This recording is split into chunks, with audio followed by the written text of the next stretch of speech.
Good morning, everyone. Greetings from AIIMS New Delhi. I would like to thank the organizers for giving me this opportunity. At the same time, I miss being in Kolkata, meeting with all ISNAT family members. I hope and pray that next meeting is not a virtual one. The topic given to me today is multimodal monitoring in traumatic brain injury, bench to bedside. So on the bench, we have established that brain maintained its cerebral perfusion and blood flow through a variety of autoregulatory mechanisms. And with the onset of acute traumatic brain injury or acute insult to the brain, these autoregulatory mechanisms are disrupted, which results in cerebral or neuronal injury. On the bedside, we have a variety of monitors which can tell us about the cerebral metabolism, oxygenation, electrical activity. There are some established ones like vital monitoring, monitoring of the clinical status of the patient, of the imaging, which have established their role in management of the patient in every day. However, the other monitors like monitors of cerebral hemodynamics or PBTO2 monitoring, cerebral microdialysis, etc., are still looking at their place in the management of patients with TBI. So on the bedside, when we have a patient with TBI, it comes to our mind that what kind of monitoring should be done to these patients? Will it affect my patient outcome? And is it going to be the cost-effective one? So to answer these questions, I have formulated this talk in these subheadings, like what are the various monitoring modalities and their current status in traumatic brain injury management, multimodal monitoring and its applications on bedside, pitfalls of multimodal monitoring, and a take-home message. To begin with, we come to the most commonly used monitoring modality, that is the monitoring of intracranial pressure. So these invasive methods are the gold standard methods which have been used since years. And there are a few non-invasive methods which have been tried over the years to compare if they are somewhere near to the invasive methods. So non-invasive methods are like optic nerve sheet diameter, correlating with the TCD, transcranial Doppler values, NIRS values, visual evoked potentials, tympanometry, etc. However, let us first focus to the what are the trends in the management in measuring of the invasive methods. These catheters, which are the ICP monitoring catheters, can be placed intraventricularly, intraparenchymally, or subdurally to obtain a number and a waveform. Over the years, we have been taught to treat these values. Like the BTF guidelines also say that intracranial pressure should be treated when it is more than 22 millimeters of mercury. And recently, the trend has come towards the measurement of the waveforms as well as the numbers together. So waveforms, low pressure waveforms, they reflect of the compliant cranium, whereas the high pressure waveforms, they communicate us about the non-compliant cranium. So they said that ICP should be determined depending upon the number and the waveform. This will be helping early warning of deterioration and acute prognostication and also the timely management of the patient. Number 2 point, which has changed, is that individualized interpretation of ICP should be done along with the other neuromonitoring variables and patient characteristics, like measuring the ICP with the PBTO2 or the cerebral microdialysis variables or along with the TCD variables, etc. Now, number 3 take-home message is that overall burden of ICP is a better indicator of prognostication rather than isolated or individual values. So there are softwares which have come up which interpret the overall ICP insult by multiplying the duration of the insult with the intensity of the insult. So more the red color means more the cerebral insult is. So obviously it gives us a visual depiction how bad the patient is going, what will be the prognostication in this patient, and also the therapeutic strategies should also be designed accordingly. Next in line is the non-invasive ICP monitoring methodology, that is the optic nerve sheet diameter. Since optic nerve is in continuation, has a subarachnoid space around it, and the CSF in the subarachnoid space follows the pressure changes in the cranium. So optic nerves, measuring the optic nerve sheet diameter corresponds to the intracranial pressure changes. The optic nerve sheath diameter measurement can be done by an ultrasound or a T2 weighted MRI or a CT scan. Normal average value for adults have been defined, and values above the decided limits indicate a rise in intracranial pressure. Right now, currently, what limitations we are having with the use of optic nerve sheath diameter is still the cutoff for various age measurement, like in infants, in children, and in adult. There is a confusion regarding those. Also, there is a dispute regarding the measurement technique in various age groups, like from the posterior globe diameter. Usually, the studies say that 3 millimeter difference optic nerve sheath diameter should be measured, but there is literature which states measuring it for 5 millimeter or 8 millimeter down the posterior globe margin. Moreover, the models to determine an accurate value of ICP with changes in ONSD is yet to be established. Next, we come to the role of transcranial Doppler, which is a very commonly used and increasingly popular instrument for measurement of low cerebral blood flows, intracranial hypertension, and cerebral autoregulation in patients with traumatic brain injury. So the values and cutoffs for TCD have been decided, and it is said that increase in pulsatility index and decrease in the flow velocity of less than 20 centimeter per second has been associated with determination of poor cerebral compliance. ICP measuring the TCD values have also the diagnostic potentials for diagnosing the hyperemia, oligemia, or intracranial hypertension.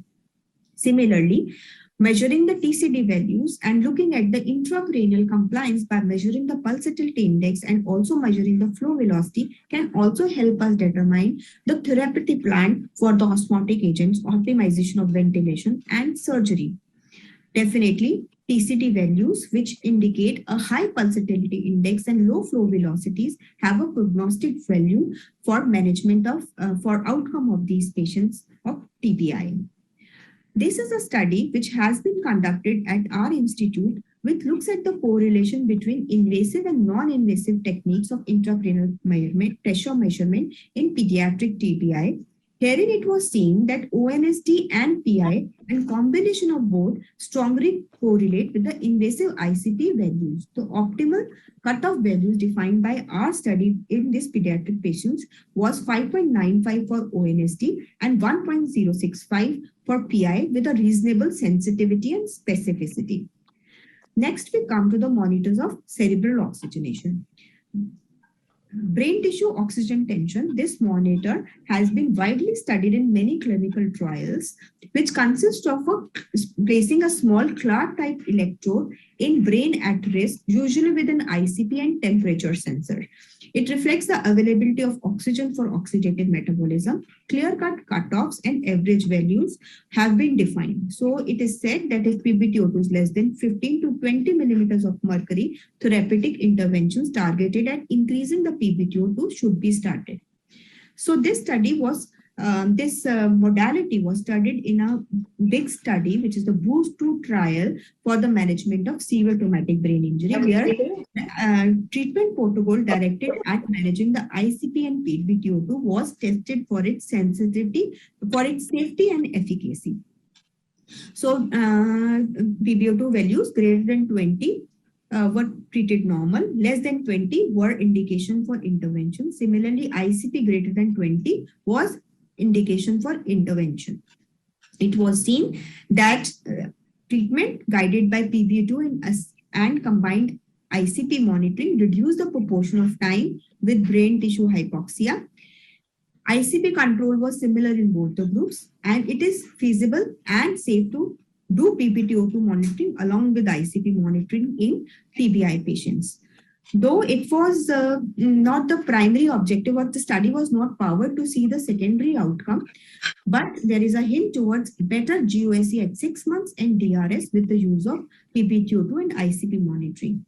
However, BOOST-3 trial is on its way to look at the secondary variables or the long-term outcome with the use of this monitoring modalities, which may give a very useful data. Next is the NIRS Monitor.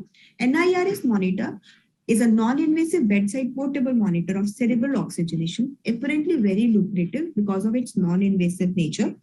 But there are issues with the use of NIRS monitoring. And right now, there is limited study looking at cerebral desaturation, CPP determination, or cerebral blood flow management with the use of NIRS. However, it has becoming a good tool for screening of intracranial hematomas in emergency settings, especially in pediatric patients, where it can be used to diagnose and see the progress of intracranial hematomas. Newer devices like ultrasound tagged NIRS are on their way, which may probably do a better justification with other things like cerebral blood flow measurement, etc. Next is the jugular venous oxygen saturation. We know this is an invasive monitor wherein a catheter is situated in a jugular bulb, wherein intermittent or continuous sampling at predefined rates can be done to look at the global hemispheric oxygenation. Normal values have been well defined up to 50 to 70%.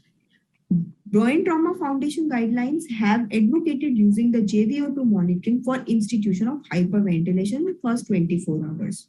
It has also been used as prognostication.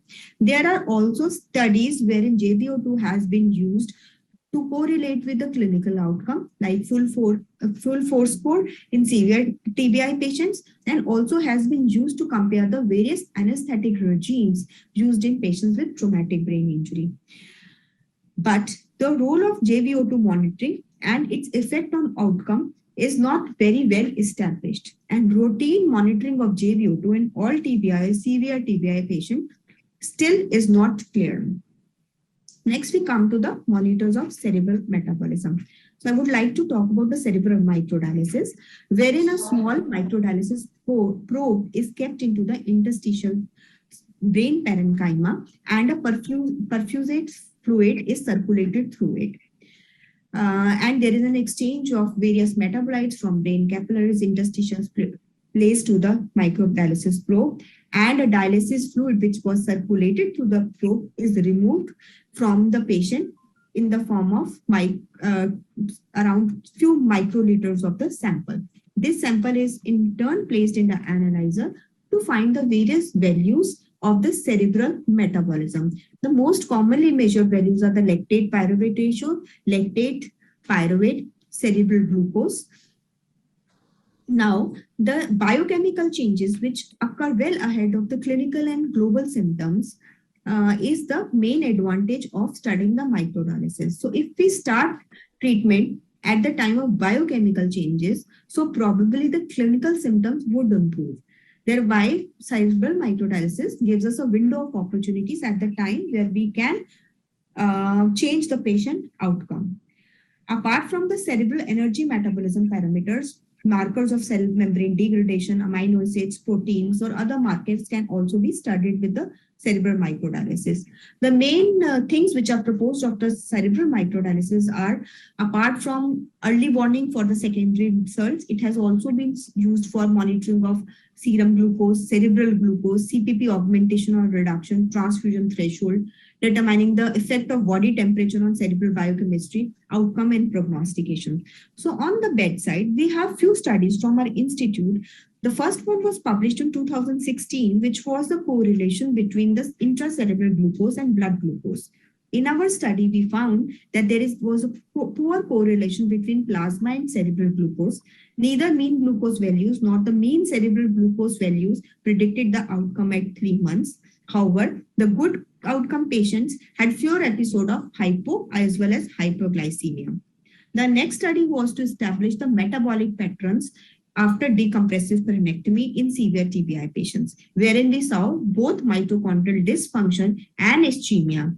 They were common in first 72 hours after TBI, and those episodes were associated with poor outcome.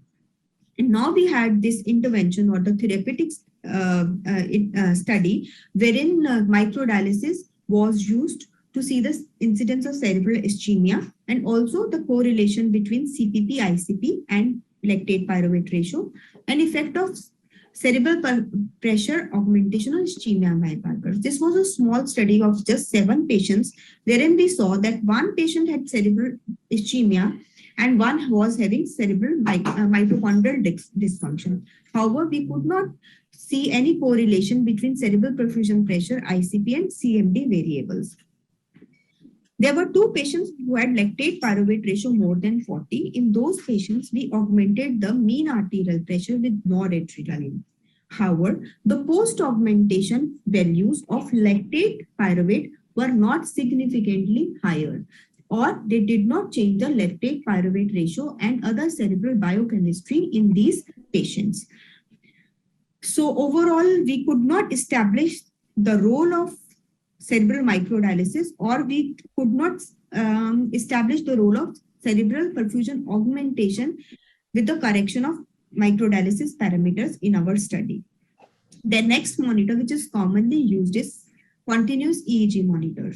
The continuous EEG monitor is most commonly introduced for non-convulsive status epilepticus diagnosis, which is a common cause of unconsciousness in patients with traumatic brain injury with a pathology which is not corresponding to the neurological status in those patients.